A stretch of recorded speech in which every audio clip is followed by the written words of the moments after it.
हम शरीर की नपुंसकता के बारे में तो भली भांति जानते हैं कि जो एक नया जीवन लाने में सक्षम नहीं होता या शारीरिक बल की कमी होती है, लेकिन मन की नपुंसकता पर हम कभी भी ध्यान नहीं देते। और मन की नपुंसकता जो है वो मेरे ख्याल से हर कोई अपने भीतर किसी ना किसी परसेंटेज में लेकर चल रहा है। जहाँ मन अपना स्वयं को संभाल नहीं सकता, अपने जीवन को संभाल नहीं सकता, जो बुरी आदतों का शिकार हो जाता है, जहाँ हम देखते हैं कि लोग नशों में एक बुरी तरह से उलझे हुए हैं, उनको जो एक हैबिट बनी हुई है उससे बाहर नहीं आ पाते, अपने से लड़ नहीं पाते, एक ऐसा जीवन जी रहे हैं, अपने जीवन को नरक बना रखा है, वहाँ मैं उसको मन की नपुंसकता कहूँगा। जो हम नेगेटिविटी में रहते हैं, जो हमेशा ही अपने स्वार्थ की लालसा की बात करते हैं, जहाँ हम शिकायतों में रहते हैं, जहाँ हम पश्चाताप अपने भीतर लेके चलते रहते हैं, वहाँ मैं कहूँगा वो हमारे मन की नपुंसकता है कि हम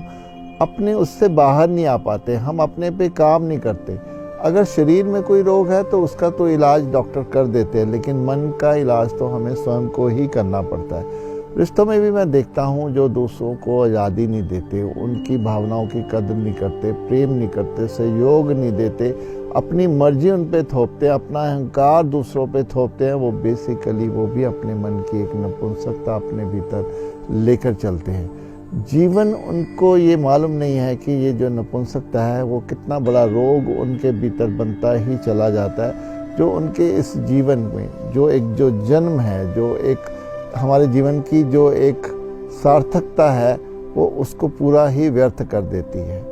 अगर हम अपने एक झलक अपने भीतर जीवन की लेकर आएँ और देखें कि हमारे जीवन में हमसे क्या क्या गलतियां हुई हैं, कहाँ कहाँ हमने अपनी बेहोशी में, अपनी नासमझी में हमने दूसरों को पर थोड़ा अत्याचार हुआ है हमसे, या हमने दूसरों को मिसयूज़ किया है,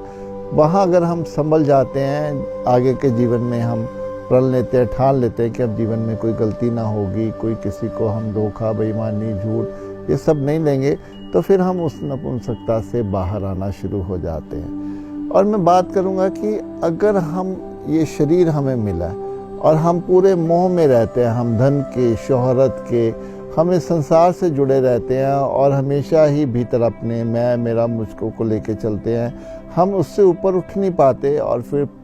जब शरीर छोड़ते हैं हम इस संसार से कुछ भी ऐसा नहीं ले जा पाते, ना अपनी शांति, आनंद, इसको हम प्रेफर करते हैं, तो वहाँ मैं कहूँगा कि पूरा जीवन ही हमारा एक नपुंसक होकर रह जाता है। और जो जीवन एक मुक्ति बन सकता था, जो ईश्वर के साथ जुड़ सकता था, वो इस संसार का होके अपनी वासनाओं का, अपनी इच्छाओं का, कामनाओं का, तृष्णाओं का शिकार होकर वो एक नपुंसक जीवन होकर रह जाता है।